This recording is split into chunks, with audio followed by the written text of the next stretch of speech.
ದೇಶದಲ್ಲಿ, ಈ ಲೋಕದಲ್ಲಿ ನಮಗೆ ಎಷ್ಟೋ ರೀತಿಯಾದ ಬಾಧೆಗಳು ಬರ್ಬೋದು, ಎಷ್ಟೋ ರೀತಿಯಾದ ಕಷ್ಟಗಳು ಬರ್ಬೋದು. इस लोक में यानी कि संसार में कई सारे क्लेश और संकट हमारे जीवन में आते रहते हैं. ಈ ವಾರದಲ್ಲಿ ಸುಮ್ಮನೆ ಒಂದು ಉದಾಹರಣೆಗೆ ಹೇಳ್ತಾ ಇದ್ದೀನಿ. ಈ ವಾರದಲ್ಲಿ ಒಂದು ಬ್ರದರ್ ಬಂದಿದ್ರು. ಮಗು ಆಗ್ಬೇಕಾದ್ರೆ ಅವರು ಹೆಂಡತಿ ತೀರೋದ್ರು. ಎಷ್ಟು ಏನೋ ಒಂದು ರೋಗದಲ್ಲಿ ಅವರು ಹೆಂಡತಿ ತೀರೋದ್ರು. ಮಗು ಮಾತ್ರ ಕೈಯಲ್ಲಿ ಇಟ್ಕೊಂಡಿದ್ದಾರೆ. तो इस सप्ताह में आपको एक बात बताना चाहता हूँ जो घटना हुआ है. एक छोटा सा बात है.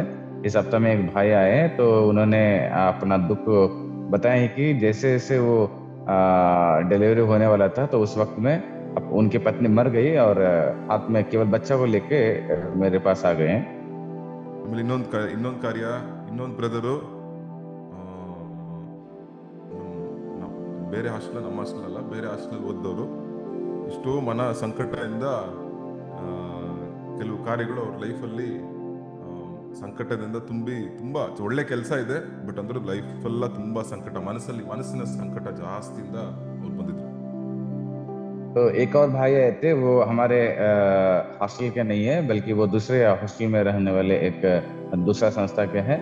वो भाई आए जहाँ पर वो रहते हैं, वहां पर मन में बहुत ही व्याकुल होकर, बहुत ही खेदित होकर मेरे पास आए. ಈ ರೀತಿಯಾಗಿ ನಮ್ಗೆ ಪ್ರತಿದಿನ ಪಾಠಗಳಿರುತ್ತೆ ಅಂತ ದೇವರ ವಾಕ್ಯ ಹೇಳುತ್ತೆ. तो इस प्रकार से हर रोज हमारे जीवन में क्लेश रहते हैं करके परमेश्वर बताते हैं. ಏನೋ ಒಂದು ಪಾಠಗಳು ನಮ್ಗೆ ಇಲ್ಲದೆ ಇರೋ ಜೀವನ ಈ ಲೋಕದಲ್ಲಿ ಇಲ್ಲ. ಯಾಕಂದ್ರೆ ಲೋಕ ಬಂದು ಸೈತಾನನ ವಶದಲ್ಲಿದೆ. ಸೊ ಅದರಿಂದ ನಮ್ಗೆ ಪಾಠಗಳು ಉಂಟು ಈ ಲೋಕದಲ್ಲಿ. देखिएगा, इस संसार में जरूर हमारे जीवन में क्लेश और पीड़ित रहते हैं हम लोग, क्योंकि ये जो संसार शैतान के हाथ में वो मिल चुका है. ಸೊ ಇಲ್ಲಿ ದಾವೀದನ ಲೈಫನ್ನು ಅಷ್ಟೇ, ಎಷ್ಟೋ ಪಾಠಗಳು.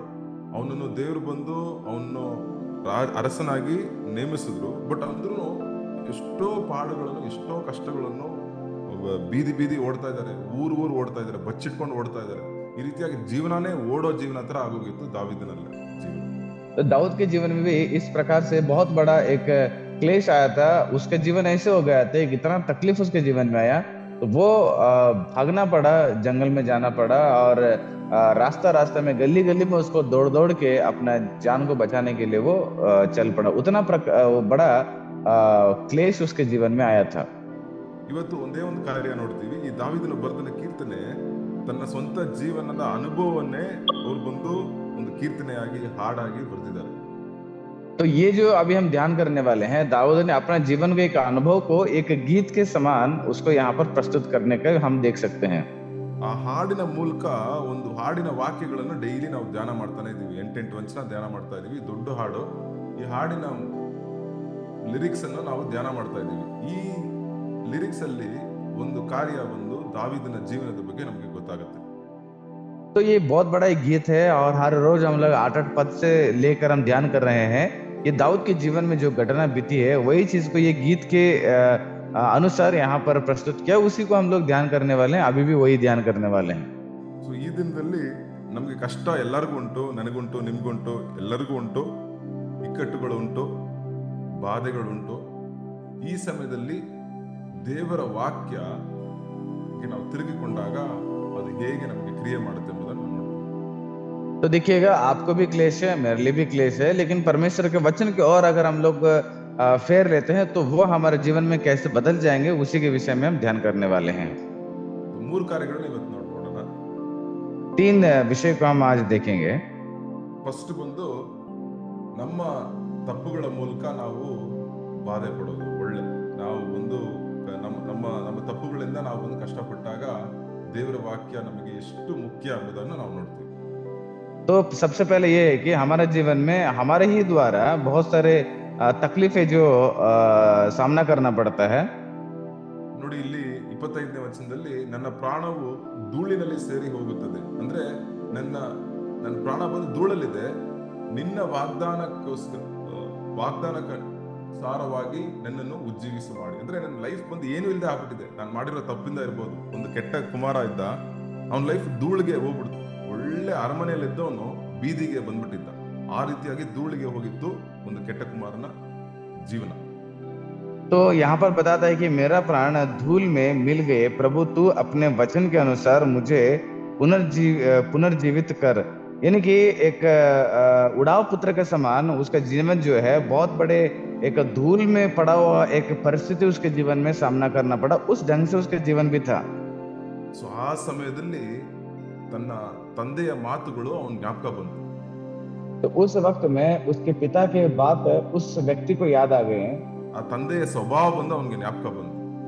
पिता का जो स्वभाव है उसको याद आ गई।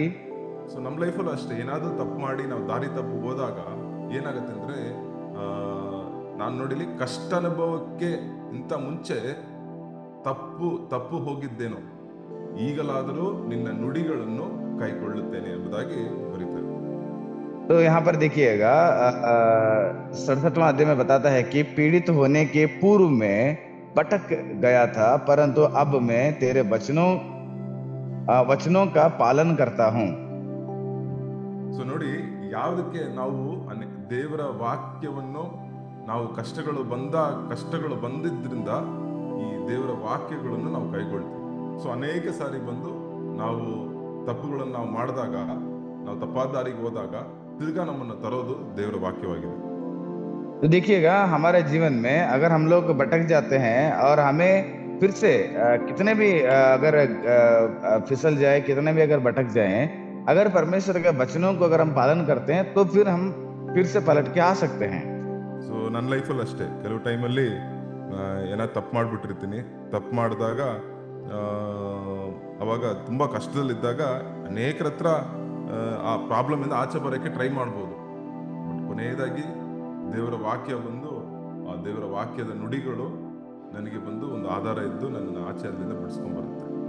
तो मेरे जीवन में भी ऐसी है, अगर मैं कहीं पर भी अगर मैं फिसल जाता हूँ, अगर भटक जाता हूँ, कई सारे लोग कहीं सारे बातों को बता सकते हैं, लेकिन परमेश्वर के वचन को जब मैं ध्यान करता हूँ वो मुझे एक अच्छा राह को बताती है।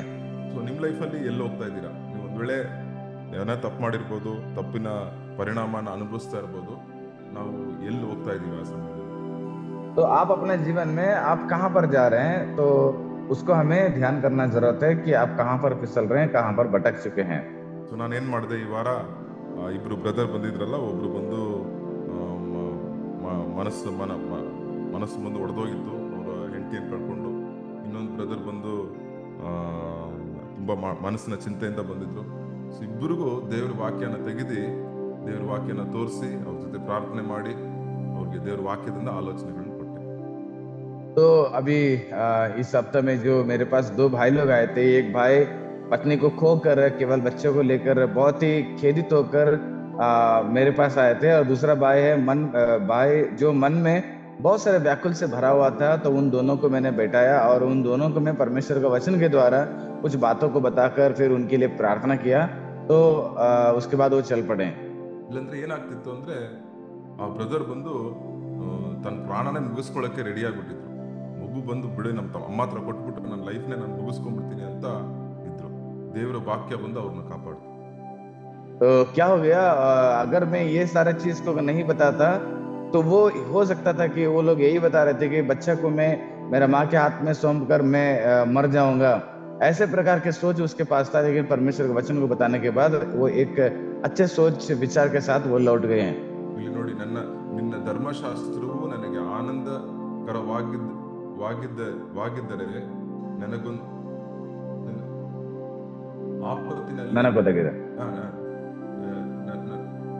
ನನಗೊದಗಿದ ಆಪತ್ತಿನಲ್ಲಿ ಹಾಳಾಗಿ ಹೋಗುತ್ತೇನೆ। तो यहाँ पर देखिएगा वचन ऐसे बताता है कि यदि तेरे व्यवस्था मेरे हर्ष ना होती तो मैं विपत्ति में मर गया होता। ತುಂಬಾ ಜನ ಅದೇ ತರ ಆಗ್ತಾ ಇದೆ. ಕೆಲವು ಜನ ಬಂದು ಕಷ್ಟ ಬರುತ್ತೆ ಲೈಫಲ್ಲಿ, ಆ ಆಪತ್ರಿಂದಾನೇ ಲೈಫೇ ಹೋಗ್ಬಿಡುತ್ತೆ, ಇನ್ನ ಮೋಸ ಆಗ್ಬಿಡುತ್ತೆ. ಚಿಕ್ಕ ಹಳ್ಳದಿಂದ 5 ಅಡಿ ಹಳ್ಳದಿಂದ 50 ಅಡಿ ಹಳ್ಳದಲ್ಲಿ ಬಿದ್ದೋಗ್ಬಿಡ್ತಾರೆ. तो बहुत सारे लोगों का जीवन ऐसे होता है कि 5 फीट गहरे में वो उनका जिंदगी गड्ढे में रहेगा, लेकिन वो परमेश्वर का वचन ना रहने के कारण वो 50 फीट गड्ढे के उतना वो गहराई में क्या कर जाते हैं, अपने जीवन को व्यर्थ में लेके जाते हैं। ದಾವೀದನು ಹೇಳ್ತಾ ಇದ್ರೆ, ನನ್ನ ಆಪತ್ತಿನಲ್ಲಿ ನಿಮ್ಮ ವಾಕ್ಯ ಇರ್ಲಿಲ್ಲ ಅಂದ್ರೆ ನಾನು ಹಾಳಾಗಿ ಹೋಗ್ತಾ ಇದ್ದೆ ಎಂಬುದಾಗಿ ಹೇಳ್ತಿದ್ದಾರೆ. तो दाऊद बताता है कि अगर तेरा धर्मशास्त्र मेरे जीवन में ना रहता और वो मेरे जीवन में हर्ष ना रहता तो मैं बहुत बड़े विपत में ही मर जाता। ನೀವು ಯಾವುದೇ ಕಾರ್ಯ ಇವತ್ತು ಹೆಂಗೆ ಇರ್ಬೋದು, ನಿಮ್ಮ ಲೈಫ್ ಏನೇ ತಪ್ಪು ಮಾಡಿರ್ಬೋದು, ದೇವ್ರ ವಾಕ್ಯನ ತೆಗಿರಿ, ದೇವ್ರ ವಾಕ್ಯನ ಓದಿ, ಅಲ್ಲಿರೋ ವಾಕ್ಯಗಳು, ಅಲ್ಲಿರೋ ವಾಗ್ದಾನಗಳು ನಿಮ್ಮನ್ನು ಲೈಫಲ್ಲಿ ಮುಂದೆ ತರುತ್ತೆ. तो आपके जीवन में कुछ भी हो सकते हैं, लेकिन परमेश्वर के इन बातों को जो व्यवस्था में है उसको आप ध्यान कीजिएगा, वो आपको जरूर बचाते हैं। ಆ ವಾಕ್ಯಗಳು ನಿಮ್ಮನ್ನ ದಾರಿಗೆ ದೀಪ ತರ ಹಂಗೆ ನಡ್ಸ್ಕೊಂಡೇ ಬರುತ್ತೆ. ಹೆಂಗ್ ನೆಕ್ಸ್ಟ್ ಸ್ಟೆಪ್ ತಗೋಬೇಕು, ನೆಕ್ಸ್ಟ್ ಹೆಜ್ಜೆ ಎಲ್ಲಿಡ್ಬೇಕಂತ ದೇವ್ರ ವಾಕ್ಯ ಹೇಳುತ್ತೆ. तो परमेश्वर का वचन आपको अगले कदम कैसे बढ़ाना चाहिए उसके लिए एक रास्ता में एक दीपक के जैसे वो बन के रहते हैं। ಸೊ ಎರಡನೇ ಪಾಯಿಂಟ್ ನಾವು ನೋಡೋಣ, ಶತ್ರುಗಳ ಕೈಯಲ್ಲಿ ನಾವು ಬಂದು ಬಾಧೆ ಪಟ್ಟಾಗ ಅಂತ ನೋಡೋಣ. तो दूसरा चीज हम ध्यान करेंगे, शत्रुओं के द्वारा हमारे जीवन में कष्ट और क्लेश आते हैं। ಸೊ ಈ ಶತ್ರುಗಳ ಟೈಮಲ್ಲಿ ನಾವು ಅನೇಕ ಸಾರಿ ಬಂದು ನಾವು ಕಷ್ಟಪಡ್ತೀವಿ. ನಮಗೆ ವಿರೋಧಿಗಳು ಎದಿರ್ಬೋದು, ಅವ್ರು ಮಾತಾಡ್ಬೋದು, ಅವ್ರು ಮಾತಾಡಿರೋ ಮಾತುಗಳು ನಮಗೆ ಕಷ್ಟವನ್ನು ಉಂಟು ಮಾಡ್ಬೋದು, ಅವ್ರು ಮಾಡೋ ಕಾರ್ಯಗಳು ನಮಗೆ ಬಾಧೆಗಳನ್ನು ಉಂಟು ಮಾಡ್ಬೋದು. तो हमारे जो शत्रु लोग हैं उनके हर एक कार्यों के द्वारा या उनके बातों के द्वारा, वो कई सारे बात के द्वारा हमें मन खेदित कर सकते होंगे। ऐसे बहुत प्रकार के ऐसे काम है जो हमारे शत्रुओं के द्वारा हमारे जीवन में क्लेश आता है। ನೋಡಿ, ಇಲ್ಲಿ ಕೂಡ ದುಷ್ಟರ ಪಾಶಗಳು ನನ್ನನ್ನು ಸುತ್ತಿಕೊಂಡವು, ಆದರೂ ನಾನು ನಿನ್ನ ಧರ್ಮಶಾಸ್ತ್ರವನ್ನು ಮರೆಯಲಿಲ್ಲ, ನಾನು ಮರ್ತೋಗಿಲ್ಲ. ಯಾಕಂದ್ರೆ ಅವ್ರ ಮೇಲೆ ಕೋಪ ಬಂದಾಗ ನಮ್ಗೆ ದೇವ್ರ ವಾಕ್ಯನೇ ಮರ್ತೋಗ್ಬಿಡುತ್ತೆ. ಬಟ್ ಆ ಟೈಮಲ್ಲೂ ಕೂಡ ದಾವೀದ ಬಂದು ನಿನ್ನ ವಾಕ್ಯ ನಾನು ಮರೆಯಲ್ಲ, ನನ್ನ ಕಷ್ಟದಲ್ಲಿ ಇದೀನಿ, ಹೌದು ಅವ್ರು ನನ್ ಹಗ್ಗ ಹಾಕಿ ನಾನು ಕಟ್ಬಿಟ್ಟಿದ್ದಾರೆ, ಬಟ್ ಅಂದ್ರೂ ನಾನು ನಿನ್ನ ವಾಕ್ಯನ ಮರೆಯಲ್ಲ ಅಂತ ಹೇಳ್ತಾರೆ. तो देखिएगा यहाँ पर भक्त दाऊद बताता है कि यद्यपि दुर्जन को फंदे मुझे फंसाते हैं तो भी मैं तेरे व्यवस्था नहीं भूलता हूँ। जी प्रियो, बहुत सारे लोग बहुत प्रकार के बातों में हमें बांध सकते हैं, कितना भी अगर कष्ट देते हैं, लेकिन परमेश्वर की व्यवस्था जो है मैं नहीं भूलता हूँ करके दाऊद बताता है। ಅವ್ರು ಬಂದು ಅನೇಕ ಸಾರಿ ಬಂದು ನೋಡಿ, ಅವರೆಲ್ಲ ತುಂಬಾ ತಪ್ಪು ಮಾಡೋರಿಗೆ ಕೆಲವು ಟೈಮಲ್ಲಿ ಈ ಲೈಫಲ್ಲಿ ತುಂಬಾ ಸಂತೋಷವಾಗಿರ್ತಾರೆ ಕೆಲವು ಟೈಮ್ಗಳಲ್ಲಿ. ಆದ್ರೂ ನೋಡಿ, ಇಲ್ಲಿ ಕೊಬ್ಬಿನಂತೆ ಅವರ ಬುದ್ಧಿ ಮಂದವಾಯಿತು, ನಾನಾದ್ರೂ ನಿನ್ನ ಧರ್ಮಶಾಸ್ತ್ರನ ಉಲ್ಲಾಸಿಸ್ತೇನೆ. ಅಂದ್ರೆ ಅವ್ರು ನೋಡಿ ನಾನು ಬಂದ್ಬಿಟ್ಟು ನಾನು ಹೊಟ್ಟೆ ಕಿಚ್ಚಬಿಡಲ್ಲ, ಅವ್ರು ಒಂದ್ ವೇಳೆ ಅವರು ಇದಾಗಿರ್ತಾರೆ, ಬಟ್ ನಾನ್ ಬಂದು ನಿಮ್ಮ ಧರ್ಮಶಾಸ್ತ್ರವನ್ನು ನಾನು ಅದರಲ್ಲಿ ಉಲ್ಲಾಸ ಪಡ್ತೇನೆ ಎಂಬುದಾಗಿ ಹೇಳ್ತೇನೆ. तो देखिएगा यहाँ पर ये भक्त दाऊद बताता है कि जो व्यक्ति लोग में हमारे जो खिलाफ या हमारे विरोध में रहते हैं, वो कितना भी गलत करते हैं और वो अपने जीवन बहुत ही क्या बोलते हैं खुश रहते हैं। वो कभी भी उस पर वो महसूस नहीं करते कि वो गलत कर रहे हैं। इसलिए दाऊद बताता है कि उनकी आंखें पर पर्दा पड़ गया है, परंतु मैं तेरी व्यवस्था से हर्षित हूँ। वो लोग उसमें खुश रहते हैं प्रभु, लेकिन मैं तेरा व्यवस्था में खुश रहता हूँ करके बताता है। तो ಅನೇಕ ಸಾರಿ ಬಂತು ನಾವು ಕಷ್ಟದಲ್ಲಿದ್ದಾಗ ನಮ್ಗೆ ಸಂಕಟ ತುಂಬಿಡುತ್ತೆ ನಮ್ಮ ಮನಸ್ಸನ್ನ. ಬೇರೆ ಏನು ಯೋಚನೆ ಮಾಡೋಕ್ಕೆ ಟೈಮ್ ಇರಲ್ಲ, ಬೇರೆ ಏನು ನಮಗೆ ಬಂದು ಯೋಚನೆನೇ ಬರಲ್ಲ. ಆದ್ರೆ ಇಲ್ಲಿ ದಾವೀದನ ನೋಡ್ತೀವಿ, ದೇವರ ವಾಕ್ಯನ ಬರ್ತಿಲ್ಲ, ದೇವರ ವಾಕ್ಯವನ್ನು ಉಲ್ಲಾಸ ಪಡ್ತಾ ಇದ್ದಾನೆ. ಸೊ ಎಷ್ಟೇ ಕಣ್ಣೀರು, ಎಷ್ಟೇ ಕಷ್ಟ ನಮ್ಮ ಲೈಫಲ್ಲಿ ಬಂದ್ರು ಮರಿಬೇಕಾಗಿದೆ, ನಾವು ದೇವ್ರ ವಾಕ್ಯ ನಮ್ಮ ಜೊತೆ ಇದೆ, ದೇವ್ರ ವಾಕ್ಯ ನಮ್ಮನ್ನು ನಡೆಸುತ್ತೆ ಅಂತ ನಾವು ಮರಿಬಾರ್ದು ಅದನ್ನ ಮಾತ್ರ. तो कितना भी क्लेश और दुख दाऊद के जीवन में आया, लेकिन परमेश्वर की व्यवस्था को वो कभी भी नहीं भूला। ठीक उसी प्रकार से हमारे जीवन में हम कहीं पर भी खो जाते हैं, कितना भी तकलीफ दुख हमारे जीवन में आ जाता है, परमेश्वर का वचन जो है हमें नहीं भूलना चाहिए, क्योंकि वो हमारे लिए कहीं सारे रास्ता और एक जीवन को वो दिखाती है। ಕೊನೆಯದಾಗಿ ಮೂರನೇ ಕಾರ್ಯ, ಫಸ್ಟ್ ಬಂದು ನಮ್ಮ ತಪ್ಪುಗಳಿಂದ ನಾವು ಬಂದು ಬಾಧೆ ಪಡೋದು, ಎರಡನೇದು ಶತ್ರುಗಳಿಂದ ನಾವು ಬಾಧೆ ಪಡೋದು, ಮೂರನೇದು ನಮ್ಮ ಮನಸ್ಸಿನ ಬಾಧೆ. तो देखिएगा, दो चीज हम याद किए हैं। पहला, हमारे खुद की गलतियों के द्वारा हमारे जीवन में कष्ट या क्लेश को सामना करना पड़ता है। दूसरा, शत्रुओं के द्वारा हमारे जीवन में कष्ट और क्लेश को सामना करना पड़ता है। और तीसरा जो है, मन की एक पीड़ा से बहुत कष्ट हमें सामना करना पड़ता है। तो ಮನಸ್ಸಿನ ದುಃಖ, ಮನಸ್ಸಿನ ಬಾಧೆ, ಇದು ಬಂದು ಏನಾದ್ರೂ ಒಂದು ಕಾರ್ಯ ನಮ್ಮ ಮನಸ್ಸನ್ನು ದುಃಖ ಪಡಿಸೋ ಕಾರ್ಯಗಳು ನಾವು ಡೈಲಿ ನೋಡ್ತೀವಿ. और ये जो मन की जो पीड़ा है, वो कोई ऐसे कार्य होगा उसके जरिए हमारे मन में बहुत बड़ा पीड़ा होते रहते हैं। ಇದನ್ನ ಏನನ್ಬೋದು, ಇಂಗ್ಲಿಷ್ ಅಲ್ಲಿ ಡಿಪ್ರೆಷನ್ ಎಂಬುದಾಗಿ ಹೇಳ್ತಾರೆ. इसको अंग्रेजी में डिप्रेशन बोलते हैं, हिंदी में तनाव भी बोलते हैं। ಸೊ ಈ ರೀತಿಯಾಗಿ ಈ ಮನಸ್ಸಿನ ಬಾಧೆ ಇದು ಬಂದು ಮನಸ್ಸು ಬಂದು ಯಾವಾಗ್ಲೂ ನಮ್ಮ ಜೊತೆನೇ ಇರುತ್ತೆ, ಅದು ಯಾವಾಗ್ಲೂ ಏನಾದ್ರೂ ಯೋಚನೆ ಮಾಡ್ತಾನೆ ಇರುತ್ತೆ. ಸೊ ಅದರಿಂದ ಮನಸ್ಸಿನ ಕಷ್ಟಗಳು ಅಂದಾಗ ನಾವು ಹೇಳ್ಬೋದು. तो हाँ, ये जो है बैठकर है वो कुछ तो मन में बहुत सारे बातों को लेकर सोचते रहते, चिंतित रहते हैं, तो उसके जरिए क्या हो जाता है, बहुत तनाव से दुख को पीड़ा को सामना करना पड़ता है। ಅದ್ರಲ್ಲಿ ನೋಡಿ ದಾವೀದನು ಏನ್ ಹೇಳ್ತಾನೆ, ಕಷ್ಟ ಅನುಭವಗಳು ಹಿತಕರವಾಯಿತು ಎಂಬುದಾಗಿ ಹೇಳ್ತಾನೆ. ಅವನು ಒಳ್ಳೇದಾಯ್ತು, ಅದರಿಂದ ನನ್ ಬ್ಲೆಸ್ಸಿಂಗ್ ಬಂತು ಅಂತ ಹೇಳ್ತಾನೆ. ಯಾಕಂದ್ರೆ ನಿನ್ನ ನಿಬಂಧನೆಗಳನ್ನು ಕಲಿತೇನೆ, ಅದರ ಮೂಲಕ ಕಷ್ಟದ ಮೂಲಕ ಕೆಲವು ಕಾರ್ಯಗಳನ್ನ ನನ್ನ ಲೈಫ್ ಅಲ್ಲಿ ನಾನು ಕಲಿತೆ ಎಂಬುದಾಗಿ ದಾವೀದನು ಹೇಳ್ತಾನೆ. देखिए दाऊद क्या बताता है कि मेरे लिए ये अच्छा था कि मैं पीड़ित हुआ, यानी कि अपने जीवन में जो पीड़ा आ गया उसके वजह से वो अच्छा ही करके वो बता रहा है, क्योंकि जिससे मैं तेरे विधियां सीख सकूं, यानी कि इसके जरिए परमेश्वर की विधि को मैं सीख सकता हूं करके वो बता रहा है। ದೇವ್ರ ಮಕ್ಕಳಿಗೆ ದೇವರು ದಾರಿ ಹಿಡದೆ ಸುಮ್ನೆ ನೀವೇ ಹೋಗಿ ಕಷ್ಟಪಡಿ ಅಂತ ದೇವ್ರು ಯಾವತ್ತೂ ಹೇಳಿಲ್ಲ. ದೇವರ ಮಕ್ಕಳಿಗೆ ಕಷ್ಟಪಡೋ ದೇವ್ರ ಮಕ್ಕಳಿಗೆ ದೇವರು ಒಂದು ವಾಕ್ಯವನ್ನು ಕೊಟ್ಟಿದ್ದಾರೆ, ದೇವರು ತಮ್ಮ ಪ್ರಸನ್ನತೆಯನ್ನು ಕೊಟ್ಟಿದ್ದಾರೆ. तो परमेश्वर ने आप केवल पीड़ा में ही पड़े रहो, क्लेश में ही आप गुजरे रहो करके नहीं है, बल्कि अपने पवित्र वचन को दिया है ताकि उसके जरिए हम लोग एक सामर्थ्य को पा सकें। ಸೊ ನೀವು ನೋಡಿ, ಅನ್ಯರ ಜನರಿಗೇನೆ ಬಂದು ಕಷ್ಟ ಬಂದ್ರೆ, ಇಕ್ಕಟ್ಟು ಬಂದ್ರೆ ಅವ್ರು ಯಾರ ಹತ್ರ ಹೋಗೋದಂತ ಗೊತ್ತಿಲ್ಲ. ಇವನ ಹತ್ರ ಹೋಗ್ತಾರೆ, ಅಲ್ಲಿ ಹೋಗ್ತಾರೆ, ಟಿವಿ ನೋಡ್ತಾರೆ, ಇದಕ್ಕೆ ಹೋಗ್ತಾರೆ, ಅಲ್ಲಿ ಹೋಗ್ತಾರೆ, ಏನೇನೋ ಮಾಡ್ತಾರೆ ಆ ಕಷ್ಟನ ಬಂದು ಬಿಡಿಸಿ ಆಚೆ ಬರೋದಕ್ಕೆ. ದೇವ್ರ ಮಕ್ಕಳಿಗೆ ನೋಡಿ, ದೇವರ ವಾಕ್ಯವನ್ನು ದೇವರು ಕೊಟ್ಟಿಟ್ಟು ಹೋಗಿದ್ದಾರೆ. ನಿಮ್ ಕೈಯಲ್ಲಿದೆ, ನಿಮ್ ಮನೇಲಿದೆ, ನಿಮ್ ಮನಸ್ಸಲ್ಲಿದೆ ಆ ವಾಕ್ಯ. अन्य लोग देखिएगा उनके जीवन में अगर तनाव में पड़ जाते हैं तो उससे छुटकारा पाने के लिए उधर जाते हैं, इनके पास जाते हैं, उनके पास जाते हैं, टीवी के सामने बैठ जाते हैं, ऐसे कई सारे रास्ता को देखते हैं, लेकिन वो कभी भी उससे बाहर नहीं आ जाते हैं। लेकिन हमारे हाथों में परमेश्वर ऐसे नहीं है, बल्कि वचन दिए हैं ताकि ये वचन को पढ़ें, ताकि वो ये जो है तुम्हारे घरों में है और तुम्हारे जीवन में, तुम्हारे मनों में है, हर वक्त में ये तुम्हें रक्षा करता है।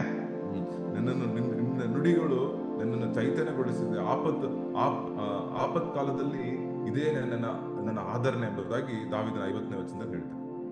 तो 50वां पद में दाऊद बताता है कि मेरे विपत्ति में मेरे यही सांत्वना है कि तेरे वचन मुझे पुनर्जीवित करता है। ಸೊ ನೋಡಿ, ಸೊ ಅದರಿಂದ ನಿಮ್ಮ ಮನಸ್ಸು ಇವಾಗ ಇವತ್ತು ಡಿಪ್ರೆಷನ್ ಅಲ್ಲಿ ಇರ್ಬೋದು, ಏನಾದ್ರು ಒಂದು ಯೋಚನೆ ಬರ್ಬೋದು, ಏನಾದ್ರು ಒಂದು ಕಿರಿಕಿರಿ ಬರ್ಬೋದು, ತಕ್ಷಣವಾಗಿ ದೇವರ ವಾಕ್ಯ ಹತ್ರ ಹಂಗೆ ಓಡ ಹೋಗಿ, ದಾಗ ಉಳ್ಳವನು ನೀರ್ ಹತ್ರ ಹೆಂಗ್ ಓಡ್ತಾನೋ ಆ ರೀತಿಯಾಗಿ ನಾವು ಓಡೋಗೋಣ ದೇವರ ವಾಕ್ಯ ಹತ್ರ. तो देखिएगा अगर अपने जीवन में कई सारे तनाव में पड़ जाते हैं तो उस वक्त में आप लोग इधर इधर ना दौड़े, बल्कि परमेश्वर के वचन के पास दौड़ के जाएं। ಅವತ್ತು ಒಂದು ಸಿಸ್ಟರ್ ಬಂದು ನೈಟ್ 11 ಗಂಟೆಗೆ ನಮ್ಮ ಚರ್ಚಿಗೆ ಬರೋ ಸಿಸ್ಟರ್ ಒಬ್ರು ಮೆಸೇಜ್ ಮಾಡಿದ್ರು. ಅವ್ರ ಕೆಲಸ ಹೋಗ್ಬಿಟ್ಟಿತ್ತು. ಕೆಲಸ ಹೋಗಿದ್ರಿಂದ ಅವ್ರಿಗೆ ಇವಾಗ ತುಂಬಾ ಭಯ, ಇನ್ನು 1 ತಿಂಗಳ ಕೆಲಸ ಹೋಗ್ಬಿಡತ್ತೆ. ಅವ್ರಿಗೆ ತುಂಬಾ ಭಯ, ಅಯ್ಯೋ ನನ್ನ ಮಕ್ಕಳನ್ನ ಹೆಂಗ್ ನೋಡ್ಕೊಳ್ತೀನಿ, ನನ್ನ ಫ್ಯಾಮಿಲಿನ ಹೆಂಗ್ ನಡೆಸ್ತೀನಿ ಅಂತ ತುಂಬಾ ಭಯ ಇತ್ತು. ಅವರು ಒಂದು ಮೆಸೇಜ್ ಅನ್ನು ಭಯದಲ್ಲಿ ಏನ್ ಮಾಡೋದಣ್ಣ ಅಂತ ಗೊತ್ತಿಲ್ಲ ಎಂಬುದಾಗಿ ಕಳಿಸಿದ್ರು. ನಾನು ತಕ್ಷಣವಾಗಿ ದೇವರ ವಾಕ್ಯವನ್ನು ಅವರಿಗೆ ನಾನು ಹೇಳ್ದೆ, ಕೆಲವು ದೇವರ ವಾಕ್ಯದ ಪ್ರೋತ್ಸಾಹವನ್ನು ಅವರಿಗೆ ನಾನು ಕೊಟ್ಟೆ.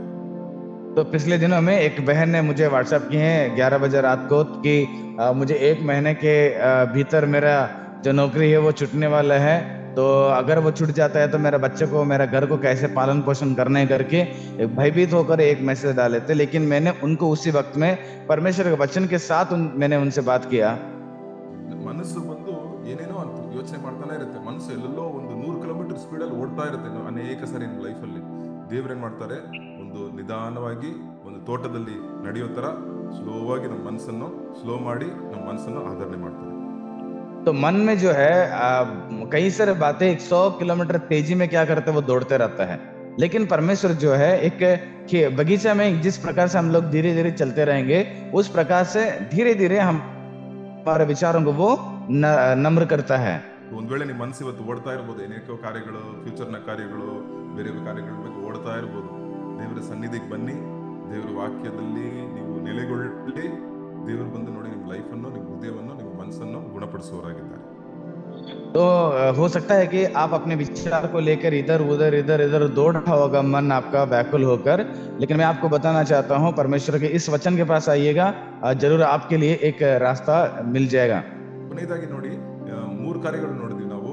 ನಮ್ಮ ಸ್ವ ಕಾರ್ಯಗಳಿಂದ ನಾವು ಬಾಧೆ ಪಡೋದು, ಎರಡನೇದು ನಮ್ಮ ಶತ್ರುಗಳ ಕೈಗಳಿಂದ ಬಾಧೆ ಪಡೋದು, ಮೂರನೇದು ನಮ್ಮ ಮನಸ್ಸಿನಲ್ಲಿ ಬಾಧೆ ಪಡೋದು, ಕೊನೆಯದಾಗಿ ಈ ವಚನ ಓದ್ಬಿಟ್ಟು ನಾವು ಮುಗಿಸ್ಬಿಡೋಣ. ಯೇಸು ಕ್ರಿಸ್ತನು ಏನಕ್ಕೆ ಬಾಧೆ ಪಟ್ಟರು ಎಂಬುದಾಗಿ. तो देखिएगा, हमने 3 विषय को देखे आज अभी कि सबसे पहला हमारे खुद के गलतियों के द्वारा हमारे जीवन में पीड़ा को सामना करना पड़ता है, दूसरा शत्रुओं के द्वारा कष्टों को सामना करना पड़ता है, और तीसरा जो है मन की वो तनाव जो मन के विचारों के द्वारा हम खुद क्या करते हैं, क्लेश में पड़ते हैं। और चौथा जो है, इस वचन को पढ़ के इस आराधना को यहीं पर समाप्त करेंगे। ನಮ್ಮ ದೇವರು ಏನಕ್ಕೆ ಬಾಧೆ ಪಟ್ಟರು? हमारा प्रभु यीशु मसीह आखिर क्यों जीवन में क्लेश उठाना पड़ा? ನೀತಿವಂತನಾಗಿದ್ದು ಅನೀತಿವಂತರಿಗೋಸ್ಕರ ಪ್ರಾಣ ಕೊಟ್ಟರು ಎಂಬುದಾಗಿ ಬರೆದಿದೆ ನೋಡಿ. तो बाइबल में वहां पर ये जिक्र किया गया है कि मसीह ने भी एक बार ही पापों के प्रायश्चित के लिए दुख भोगा, धर्मी धर्मियों के लिए मर गए, धर्मी अधर्मियों के लिए मर गए, माफ कीजिएगा, धर्मी अधर्मियों के लिए, ಧರ್ಮಿ ಅಧರ್ಮಿಗಳಿಗೆ ಅಂದ್ರೆ ನೀತಿವಂತನು ಅನೀತಿವಂತರಿಗಾಗಿ ಪ್ರಾಣ ಕೊಟ್ಟರು. ನಾವು ಇದನ್ನ ನೋಡೋದಕ್ಕೆ ಆಗಲ್ಲ. ಅನೇಕ ಸಾರಿ ಬಂದು ನಾವು ಅನೀತಿಯಾಗಿ ನಾವು ಕಷ್ಟಪಡ್ತಾ ಇರ್ಬೋದು, ಬಟ್ ಅದು ದೇವರು ಬಂದು ಅದೇ ಯೇಸು ಕ್ರಿಸ್ತನ ಸ್ವಭಾವವನ್ನು ನಮಗೆ ಕೊಟ್ಟಿದ್ದಾರೆ. तो देखिएगा, यहाँ पर बात यह है कि धर्मी यानी कि प्रभु यीशु मसीह अधर्मियों के लिए मर गया, यानी कि हमारा जीवन में हम कई सारे गलतियों के रास्ते में जा सकते हैं, लेकिन यीशु मसीह हमारे लिए क्या कर दिया, प्राण दिया करके बताता है। ಏನಕ್ಕೆ ಅಂದ್ರೆ ದೇವರ ಬಳಿಗೆ ನಮ್ಮನ್ನು ಸೇರಿಸುವುದಕ್ಕಾಗಿ ಒಂದೇ ಸಾರಿ ಅವರು ಪಾಪ ನಿವಾರಣೆಗೋಸ್ಕರ ಬಾಧೆ ಪಟ್ಟು ಸತ್ತರು ಎಂಬುದಾಗಿ ಬರೆದಿದೆ. तो यहाँ पर बताता है कि हम सभी लोगों को परमेश्वर के पास ले जाने के लिए एक ही बार शरीर में वो क्या कर दिया, क्लेश उठाकर वो मर गए करके बताता है परमेश्वर का वचन। ಇವಾಗ ನೀವು ನಾವು ಯಾರು? ಆ ಯೇಸು ಕ್ರಿಸ್ತನ ನಾವು ಪಾಲಕರು, ಯೇಸು ಕ್ರಿಸ್ತನನ್ನ ಫಾಲೋ ಮಾಡ್ತಾ ಇದ್ದೀವಿ. ಅದೇ ಕಾರ್ಯಗಳನ್ನು ನಾವು ಅನೀತಿಗಾಗಿ ನಾವು ನೀತಿಯಾಗಿ ನಾವು ಬಂದು ನಾವು ಕಷ್ಟಪಡೋದು ತಪ್ಪಿಲ್ಲ, ಅದು ಪರವಾಗಿಲ್ಲ ಎಂಬುದಾಗಿ ನಾನು ಹೇಳ್ತೀನಿ. तो मैं आपको ये बताना चाहता हूँ, हम सब लोग प्रभु यीशु मसीह के यीशु मसीह को मानने वाले हैं, उसके अनुयायी हैं। तो हमारे जीवन में अगर हम धर्मी होकर क्लेशों को उठाना कोई गलत नहीं है। ನಮ್ಮ ಮಾಸ್ಟ್ರೇ, ನಮ್ಮ ಗುರುನೇ ಹಂಗ್ ಮಾಡಿದ್ದಾರೆ ಅಂದ್ರೆ ನಮಗೆ ನಾವು ಖಂಡಿತ ಅದೇ ದಾರಿಯಲ್ಲಿ ನಾವು ಹೋಗ್ಬೋದು. तो हमारा जो गुरु, जो हमारा मास्टर है, अगर वही उस रास्ता में है तो हम भी उस रास्ता में जाना बहुत अच्छी बात है। ಸೊ ಏಸಪ್ಪ ಅವತ್ತು ಕಷ್ಟಪಟ್ಟಿದ್ದಂತೆ ನಾವು ಇವತ್ತು ಆಶೀರ್ವಾದವಾಗಿದ್ದೀವಿ. ಅದೇ ರೀತಿಯ ನಿಮ್ ಕಷ್ಟದ ಮೂಲಕ ನಾಳೆ ಬೇರೆ ರೀತಿಯ ಆಶೀರ್ವಾದಗಳು ದೇವರು ನಿಮ್ ಲೈಫಲ್ಲಿ ಕೊಡಬಹುದು. तो प्रभु यीशु मसीह के क्लेश के द्वारा हम आज खुशी से जी रहे हैं, ठीक उसी प्रकार तुम्हारे उस क्लेश के द्वारा आने वाले दिन में सब चीज बहुत अच्छे रहेगा। तो ದೇವರು ಖಂಡಿತವಾಗಿ ನಿಮ್ಮ ಇಕ್ಕಟ್ಟಿನಿಂದ ಒಂದು ಆಶೀರ್ವಾದ ಅಂತ ಅಂತಾರೆ. ಎರಡನೇದು, ಇಕ್ಕಟ್ಟಿನ ಮಧ್ಯದಲ್ಲಿ ದೇವರು ನಮಗೆ ತಮ್ಮ ವಾಕ್ಯಗಳನ್ನು ಕೊಟ್ಟು ಹೋಗಿದ್ದಾರೆ. तो सच में परमेश्वर तुम्हारे हर एक पीड़ा में तुम्हें कई सारे आशीष देंगे। ನಾವು ಪ್ರಾರ್ಥನೆ ಮಾಡಿ ಇವತ್ತು ನಾವು प्रार्थना करेंगे और इस आराधना खत्म करेंगे। ಪ್ರೀತಿಯ ತಂದೆ, ಈ ದಿನದಲ್ಲಿ ಇಕ್ಕಟ್ಟಿನಲ್ಲಿರೋ ಸಹೋದರ ಸಹೋದರಿಗಳಿಗಾಗಿ ಪ್ರಾರ್ಥನೆ ಮಾಡ್ತೀವಿ. प्यारे प्रभु परमेश्वर, जितने भी लोग यहाँ पर क्लेश पीड़ा में है उनके लिए मैं प्रार्थना करता हूँ। ದೇವರೇ, ನಿಮ್ಮ ವಾಕ್ಯಗಳು ಅವರನ್ನು ನಿಧಾನಪಡಿಸಲಿ. परमेश्वर तेरे वचन उनके जीवन को निधान करें। ನಿಮ್ಮ ವಾಕ್ಯಗಳು ಅವರನ್ನು ಶುದ್ಧೀಕರಿಸಲಿ. तेरे वचन उनके जीवन को शुद्ध करें। ನಿಮ್ಮ ವಾಕ್ಯಗಳು ಅವರಿಗೆ ದಾರಿ ತೋರಿಸಲಿ. तेरे वचन उनके लिए दीप बने। ಯೇಸು ಕ್ರಿಸ್ತನನ್ನೇ ನೋಡುವಂತೆ ಸಹಾಯ ಮಾಡಿ. प्रभु यीशु मसीह को ही वो दृष्टि लगाने के लिए उन्हें आप सहायता करें। ಒಂದು ನೀತಿವಂತರು ಅನೀತಿವಂತರಿಗಾಗಿ ಬಾಧೆ ಪಟ್ಟರು, ಅದನ್ನೇ ನಾವು ನೋಡುವುದಕ್ಕೆ ನೀವು ಸಹಾಯ ಮಾಡಿ. धर्मी अधर्मियों के लिए अपना प्राण को दे दिया, उसी चीज को देखने के लिए सहायता करें। ದೇವರೇ, ನಮ್ಮ ಇಕ್ಕಟ್ಟುಗಳಲ್ಲಿ ನಿಮ್ಮ ವಾಕ್ಯಗಳನ್ನು ಹಿಡ್ಕೊಳ್ಳೋದಕ್ಕೆ ಮರೆಯದೇ ಇರುವಂತೆ ನಮಗೆ ಸಹಾಯ ಮಾಡಿ. परमेश्वर हमारे क्लेशों में तेरे वचन को याद करके उसको ना भूले, उस प्रकार से हमें मदद करें। ಲೋಕ ಏನ್ ಹೇಳಿದ್ರು ಪರವಾಗಿಲ್ಲ ದೇವರೇ, ನಾವು ನಿಮ್ಮ ವಾಕ್ಯಗಳನ್ನು ಮುಂದಿಟ್ಟು ನಾವು ನಡೆಯೋದಕ್ಕೆ ನೀವು ಸಹಾಯ ಮಾಡಿ. दुनिया कुछ भी कहे, लेकिन हम हमारे जीवन में तेरे वचन को ही आगे रखकर जीने के लिए सहायता करें। ಈ ದಿನದಲ್ಲಿ ನಿಮ್ಮ ಪರಿಶುದ್ಧಾತ್ಮನಿಂದ ನಮ್ಮನ್ನು ತುಂಬಿಸಿ. आज भी तेरे पवित्र आत्मा के द्वारा हमें भरपूर करें। ಅನೇಕ ಕಾರ್ಯಗಳು ಮಾಡ್ತೀವಿ, ಅನೇಕ ಕಾರ್ಯಗಳು ಯೋಚನೆ ಮಾಡ್ತೀವಿ, ಅನೇಕ ಕಾರ್ಯಕ್ಕೆ ಹೋಗ್ತಾ ಇದೀವಿ, ಅನೇಕ ಕಡೆಗೆ ಹೋಗ್ತಾ ಇದೀವಿ. ನಿಮ್ಮ ಆತ್ಮದಿಂದ ನಮ್ಮನ್ನು ತುಂಬಿಸಿ, ನಿಮ್ಮ ಬಲದಿಂದ ನಮ್ಮನ್ನು ತುಂಬಿಸಿ ನಮ್ಮನ್ನು ನಡೆಸಬೇಕೆಂದು ಕೇಳ್ಕೊಳ್ತೀವಿ. हम अनेक प्रकार के बातों को सोचते हैं, अनेक प्रकार के जगहों में जाते हैं, लेकिन तेरे बातों के द्वारा हमारा मन को भर दीजिएगा और हमें बल दीजिएगा। ಯೇಸು ಕ್ರಿಸ್ತನ ನಾಮದಲ್ಲಿ ಕೇಳ್ತೇವೆ, ಆಮೆನ್. प्रभु यीशु मसीह के नाम से विनती करते हैं पिता, आमीन। अना थैंक यू ना। ಪ್ರೈಸ್ ಲಾರ್ಡ್ ಬ್ರದರ್, ಎಲ್ಲರಿಗೂ ಸಬ್ಕೋ ಲಿಯೇ ಯೇಸು जय ಮसीह. मसीह, जय मसीह की। प्रेज लॉर्ड अण्णा। Praise lord. जय मसीह की।